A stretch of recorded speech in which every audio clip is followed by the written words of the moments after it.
हर हर महादेव। राधे राधे। हरे कृष्णा हरे कृष्णा। साथियों, जो आज की स्थिति चल रही है ना, हम तो पूरे विश्व की बात करते हैं, लेकिन विशेष करके भारत में डिप्रेशन से लोग बहुत परेशान हैं।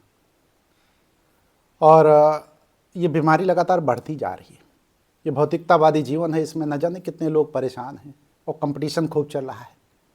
किसी के बच्चे की फीस नहीं जमा हो पा रही है, किसी के माता पिता का इलाज नहीं हो पा रहा है, या कोई फिर अपनी पत्नी से परेशान है, डिप्रेशन में चला गया। परिवार में ही कलह मची हुई है, डिप्रेशन में चला गया। शादी नहीं हो रही, डिप्रेशन में चला गया। या शादी लेट हो रही तब डिप्रेशन में चला गया। आकस्मिक किसी की मौत हुई तो खैर दुख तो होता है और दुखदाई होता है, लेकिन साल 2 साल के अंदर लोग भूल जाते हैं। भूलने का अर्थ हुआ कि जीवन की दिनचर्या चलने लगती है, लेकिन उसके बावजूद भी मैंने देखा है कि लोग डिप्रेशन में चले जाते हैं कई सालों तक। बच्चे की या पति की या फिर किसी की भी कुटुंब में। तो ये बीमारी बड़ी खतरनाक है। अच्छा, ज़्यादातर लोग परेशान किस चीज़ से हैं? भविष्य की चिंता को लेकर के परेशान है कि बेटी की शादी कैसे होगी, है ना, कि बेटे की शादी कैसे होगी। अच्छा, स्वास्थ्य को लेकर के भी लोग परेशान हैं कि हम बीमार हैं तो हमारा इलाज नहीं हो पा रहा है, या इलाज हो पा रहा है तो मैं ठीक नहीं हो पा रहा हूँ। तो डिप्रेशन इस समय भयानक चल रहा है। इसको हम 2 तरीके से अगर लें तो एक अल्पकालिक होता है, एक दीर्घकालिक होता है। अल्पकालिक डिप्रेशन, देखिए, वही अल्पकालिक जो है धीमे धीमे चल करके दीर्घकालिक हो जाता है। मतलब आज जो है आप छोटी छोटी चीज़ों को लेकर के जब अपने को परेशानी में डालते हैं, पीड़ा होती है आपको और नैराश्य भाव में जाते हैं, वो रिपीटिशन जब बार बार होता है तो वही चल करके दीर्घकालिक डिप्रेशन में बदल जाता है। मानव हैं हम, स्वभाव तो इतना रहता ही रहता है, कभी निराशा होगी तो कभी हताशा होगी, लेकिन ये क्षणिक होती है। उसको हम हमेशा 24 घंटे अपने मन में ले लेंगे तो नहीं होगा ना, बिल्कुल नहीं होगा। अच्छा, हम निराशा में जा करके और डिप्रेशन में जाके पाएंगे क्या? आपने कभी ये सोचा है कि निराशा या डिप्रेशन में जाके कुछ मिलेगा? नहीं, हमारी ज़िंदगी तो खराब जाएगी ना पूरी तरीके से। और बड़े बड़े लोग आए, उनके ऊपर दिक्कतें हुई, भगवान राम के ऊपर भी तो दिक्कत हुई थी। क्या वो डिप्रेशन में चले गए? क्या अयोध्या से चले लंका तक विजय हासिल किए, कहीं डिप्रेशन नहीं हुआ? कोई उनके पास सेना नहीं थी। अच्छा, एक बात बताइए, रावण भी तो था, मतलब ये कृष्ण भी तमाम युद्ध लड़े, राम भी तमाम युद्ध लड़े। तमाम मतलब महाभारत कृष्ण के समय में हुआ और लंका में जो है भगवान राम गए, तो बड़े युद्ध लड़े, डिप्रेशन नहीं गए। ये तो हो गई पॉजिटिविटी वाली। निगेटिविटी में आ जाइए तो रावण भी तो युद्ध लड़ा।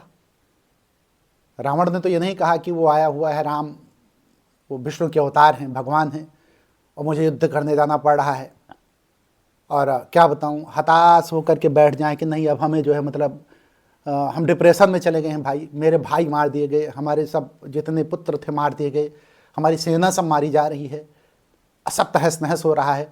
अब भाई मैं युद्ध नहीं करूंगा, डिप्रेशन में बैठ जाऊंगा। तो रावण तो डिप्रेशन में नहीं बैठा ना, बड़ा महारथी था वो तो। उसने तो कहा था कि मुस्सा योद्धा, मुस्सा पंडित और न कोई दूजा है, अपने शीशों को काट काट हमने शंकर को पूजा है। तो इतना बड़ा महारथी था, वो डिप्रेशन में नहीं गया। और हम क्या करते हैं, पत्नी से विवाद हुआ, मायके चली गई है, अरे भैया बड़ी दिक्कत है, विदाई नहीं हो रही है, और अब हम मतलब डिप्रेस्ड हो गए हैं। अरे भैया अब क्या बताऊँ, वो बेटा कहा नहीं मानता है, जो है सुनता ही नहीं बिल्कुल कि सुने, डिप्रेशन में चले गए। अरे भैया क्या बताऊँ, आर्थिक स्थिति सब डमाडोल है। तो उदाहरण आप रावण से नहीं लोगे, राम से, भगवान राम से नहीं लोगे, भगवान कृष्ण से नहीं लोगे। संसार में तमाम लोग परेशान हैं, ऐसा थोड़ी ना है। लेकिन डिप्रेशन में जा कर के बैठ जाए कि नहीं भाई, अब हम तो, हमारे पास की नहीं, हम दिमाग हमारा काम नहीं कर रहा है, सोचने समझने की क्षमता चली गई। ऐसे थोड़ी ना काम चलेगा, कैसे काम चले? रावण भी बैठ गया होता तो युद्ध कहाँ होता? शान से मरा है, अंतिम समय तक युद्ध किया, बाणों की बौछार कर दी। वो जानता था कि भगवान विष्णु के अवतार से युद्ध हो रहा है, सब पता था उसको। भाई भी धोखा दे दिया है, विभीषण चले गए थे, लेकिन लड़ा शान से। तो जीवन में देखो, आए हो तो शान से लड़ो। हमारे पास तमाम लोग इस तरीके से आते हैं जो परेशानियां लेकर के आते हैं। अभी मैं बताऊं आपको, हमारे पास एक लोग आए, 2-2.5 साल 3 साल पहले की बात है। उस समय मैं कोजागरी लिख रहा था, तो कोजागरी के समय वो परिवार लेकर के मेरे पास आता है, अपने बच्चे को, 25-30 साल की उम्र रही होगी। तो पहले टेलीफोन पर कांटेक्ट किया और कई बार मैंने उसका जो है उसकी काउंसलिंग की टेलीफोन पे। तो उसको रिलीफ ना मिले जो है, तो उन लोगों ने कहा कि भाई हम आपके पास लेके चले आते हैं। तो हमने कहा टाइमिंग मैंने दे दिया, लेके चले आओ। मेरे पास वो आया लेकर के, पूरा परिवार आ गया था, माई बाप सब थे, मतलब पिता माता दोनों। तो बेटा 25-30 साल का एकदम हृष्ट पुष्ट नौजवान, देखने में गबरू जवान सुंदर अच्छा, देखने से लगता था जैसे कोई बड़े घर का, बड़े घर का मतलब ये हो गया कि व्यवहारिक रूप से बड़े घर का, नहीं तो बड़ा छोटा यहाँ भी हो जाता है, छोटा बड़ा आदमी ले लेता है कि भैया बड़े घर की बात करते हैं, नहीं, व्यवहारिक रूप से सज्जनता लग रही थी कि सज्जनता इन लोग परिवार में है जो है। तो हमने पूछा उससे कि तुम्हें दिक्कत क्या क्या है, तो उसने दिक्कतें जो बताई तो उसको मैंने कोजागरी में लिखा है, क्या क्या दिक्कतें उसको हुई उसका जिक्र मैंने किया है। तो कोजागरी हमारे पास है, 1 मिनट के लिए मैं कोजागरी से ही ले लेता हूँ कि कोजागरी में उसने क्या क्या बताया। देखिए ये पृष्ठ संख्या कोजागरी के, ये मेरी ही लिखी गई किताब है, 173 पे उसने मुझे बताया कि अपने आप को उदास एवं दुखी महसूस करता हूँ, 1 परेशानी, भविष्य को लेकर निराशा रहती है, 2 घुटन सी महसूस होती है, 3 लगता है जीवन में चारों तरफ दुख ही दुख है, परेशान करने वाले विचार बार बार जो है आते हैं, जरा जरा सी बात पे भयभीत रहता हूँ, लोगों से बात करने का मन नहीं करता, मन में रोने की इच्छा होती है, किसी भी काम को करने का मन नहीं करता, चिड़चिड़ापन महसूस करता हूँ, कोई फैसला नहीं ले पाता हूँ, चीज़ें याद नहीं रहती, नींद भी ठीक से नहीं आती, सिर दर्द हमेशा बना रहता है, चाहे आंशिक रूप से चाहे पूर्ण रूप से, पूरे शरीर में दर्द व अजीब सी पीड़ा बनी रहती है, लगता है कि हमारे साथ कुछ भयानक होने जा रहा है, उसको अंदेशा लगा रहता है। और अंत में उस 25-30 वर्षीय नौजवान ने मुझसे कहा कि सच बताऊं, बड़े आराम से मुझसे कह रहा है, मुझे एकदम याद है वो बात, तो मुझे अपने आप से ही नफरत है। मैंने नौजवान से पूछा, इसमें लिखा है मैंने, आप लोग कोजागरी जब पढ़ेंगे तो इसमें पूरा विस्तृत मतलब विवरण है, इतनी परेशानी कि मतलब ऐसा लगा जैसे वो परेशानियों का पूरा बोझ ही लेके चला आ रहा है, मतलब पूरे मोहल्ले की परेशानी खुद ही लेके चला आया है। अरे भाई इतनी परेशानी काहे लादे घूम रहे हो, जीवन जब मिला तभी इतनी परेशानी थी, और जीवन में आने के बाद तुमने जगह जगह जो परेशानियां पड़ी थी उसको भी उठा के अपने सिर पर लाद लिया कि भैया 2-4 परेशानी और दे दो, उसको भी मैं अपने सिर पर लाद देता हूँ। दाएं बाएं जो भी मिलता है, भैया तुम्हें कोई दिक्कत परेशानी नहीं है तो नहीं है, लेकिन अगर कोई परेशानी हो तो उसको मुझे दे दो, मैं लाद के लेके चलता हूँ। भाई अपने मन में अगर परेशानियों का बोझ लाद करके चलोगे तो ज़िंदगी भर परेशान रहोगे, इसमें कोई संशय नहीं है। मैंने उस नौजवान को की काउंसलिंग की, और 3 बार की काउंसलिंग के बाद जो है मैंने टेलीफोन पे काउंसलिंग की, 3 बार उसने मुझसे विजिट किया था, लेकिन महादेव की कृपा, इसलिए तो मैं हर हर महादेव बोलता रहता हूँ। जब मैं हर हर महादेव बोलता हूँ ना, तो मेरे भी पाप नष्ट होते हैं और सामने वालों को भी ऊर्जा मिलती है। पूर्व जन्म के जो पाप होंगे, वर्तमान में तो कोशिश कर रहा हूँ बिल्कुल ना करूँ ठीक है, तो प्रारब्ध के पाप नष्ट होते हैं और वर्तमान में भूल चूक वाले पाप भी नष्ट होते होंगे। तो महादेव की कृपा थी कि वो बालक जो 25-30 वर्षीय था वो अब ठीक है, अच्छा बिजनेस कर रहा है, अच्छा व्यापार कर रहा है, परिवार वाले भी खुश हैं, डिप्रेशन खत्म हो गया, पूरी तरीके से खत्म हो गया। मैंने उस समय भी उसको बताया था कि देखो 2 बातें हैं, आप लोगों से मैं शेयर करूंगा ये बात, जो व्यक्ति ईश्वर में विश्वास करता है और जो व्यक्ति ईश्वर में विश्वास नहीं करता, तो ईश्वर में जो विश्वास कर रहा है उसकी ठीक होने की क्षमता ज़्यादा होती है, उसके अंदर सहन शक्ति ज़्यादा होती है, और यदि उसकी काउंसलिंग की जाए तो वो परिणाम, जिस मैंने अपने जीवन में देखा है, उन लोगों की काउंसलिंग जब मैंने की जो ईश्वरवादी थे, जो ईश्वर में विश्वास नहीं करते थे, और उन लोगों की भी काउंसलिंग की जो ईश्वर में विश्वास करते थे, तो दोनों का मैंने कंपैरिजन किया। अच्छा, ये और भी परिणाम लोगों ने दिए हैं इस तरीके के, मैंने ही नहीं, कई रिपोर्टों का हवाला मैं दे रहा हूँ, प्लस मैं अपना अनुभव भी बता रहा हूँ।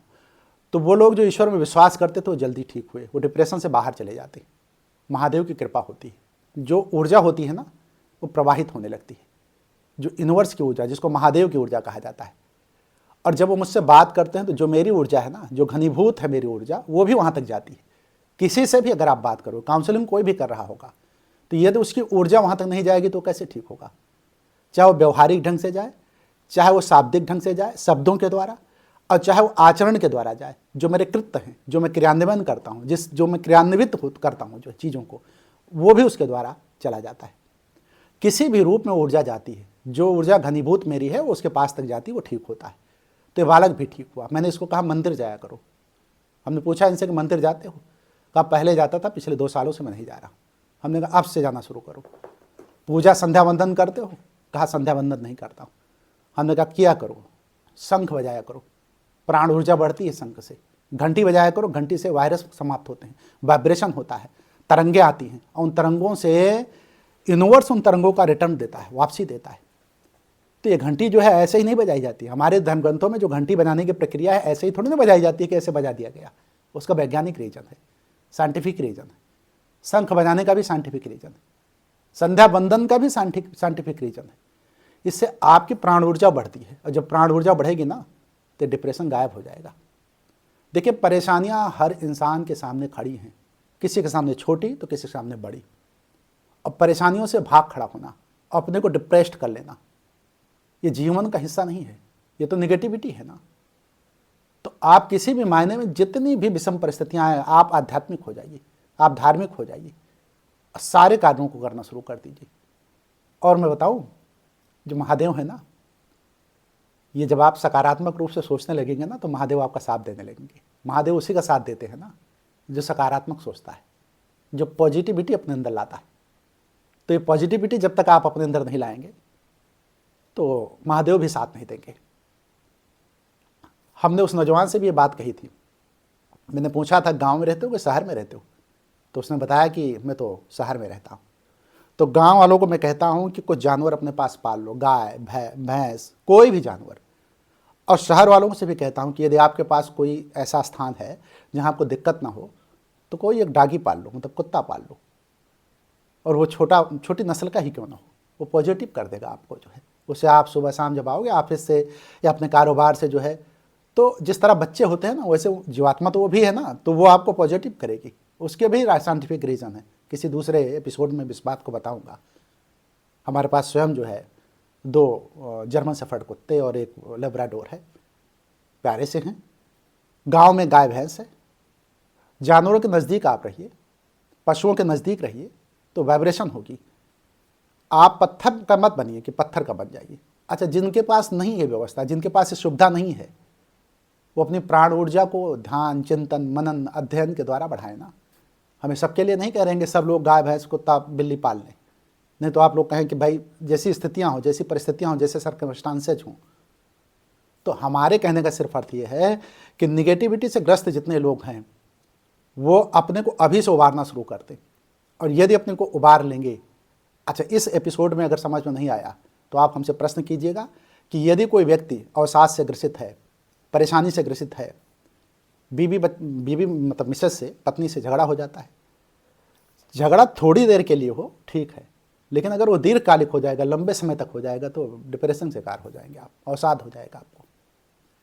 तो इसलिए मैं कह रहा हूँ कि अगर घर में पति पत्नी के बीच में कलह है, शादी नहीं हो रही है, देर से हो रही है, चाहे बच्ची की शादी हो और चाहे बेटी की शादी हो, या फिर पूरे परिवार में आर्थिक विपन्नता आई हुई है और उसकी वजह से डिप्रेशन में आप, तो पहला काम आप अपना डिप्रेशन खत्म करें, आर्थिक स्थिति मजबूत करें। उसका भी तरीका है, अगले एपिसोड में बताऊंगा कि किस तरीके से आर्थिक स्थिति मजबूत की जा सकती है।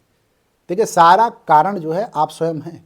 अगर आर्थिक विपन्नता है तो उसका भी कारण आप हैं, डिप्रेशन में है तो उसका भी कारण आप हैं, पत्नी पति में झगड़ा हो रहा है तो उसका भी कारण आप है, परिवार में कलह का माहौल है तो उसका भी कारण आप है, माई बाप मतलब पिता माता जो है आपसे खुश नहीं है तो उसका भी कारण आप हैं।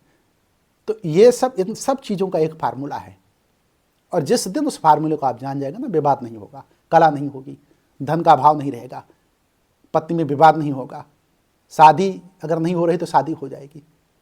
ये सब वाइब्रेशन से होता है, सब आपके विचारों से होता है। तो सब चीज़ का उपाय है। ये धर्म के करीब जब आओगे आप ना, अध्यात्म के करीब जब आप आओगे ना, तो सब समझ में आ जाएगा।